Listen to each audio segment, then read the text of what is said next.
अस्सलाम वालेकुम। आज हम एलर्जी पर बात करेंगे।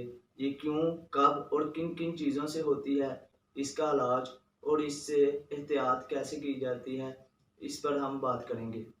एलर्जी एक ऐसा रद्द-ए-अमल है जो आपकी बॉडी या इम्यून सिस्टम की तरफ से किसी खाने वाली चीज़ या छूने वाली चीज़ को एक्सेप्ट ना करने से होता है।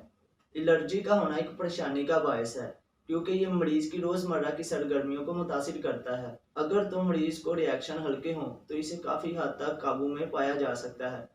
शदीद रद्द-ए-अमल की सूरत में, जो कि कभी-कभार आते हैं, मरीज़ के लिए ख़तरनाक भी साबित होते हैं। ये मर्ज़ ज़्यादातर बच्चों में पाया जाता है, कुछ को बड़े होते साथ ही ये मर्ज़ दूर हो जाता है और कुछ को सारी उम्र साथ ही रहता है। अब बात करेंगे मरीज़ को किन किन चीज़ों से एलर्जी होती है।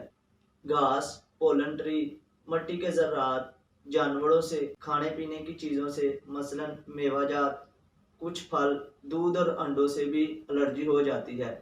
कुछ लोगों को घरों में इस्तेमाल होने वाली चीज़ों से मसलन शैम्पू, साबुन वगैरह से भी एलर्जी हो जाती है। अब बात करेंगे, अगर किसी को एलर्जी हो जाए तो उसे किन मसाइल का सामना करना पड़ता है।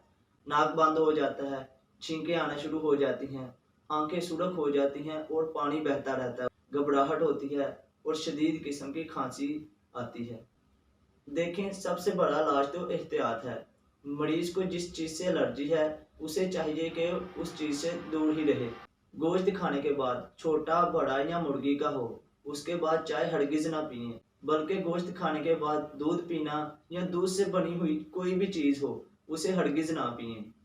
ग़िज़ा को सादा रखें, रोज़ाना की बुनियाद पर सैर करें और अपने माहौल को साफ रखें। अपने तबीब से राब्ते में रहें ताकि किसी भी नागहानी सूरत हाल से निपटा जा सके।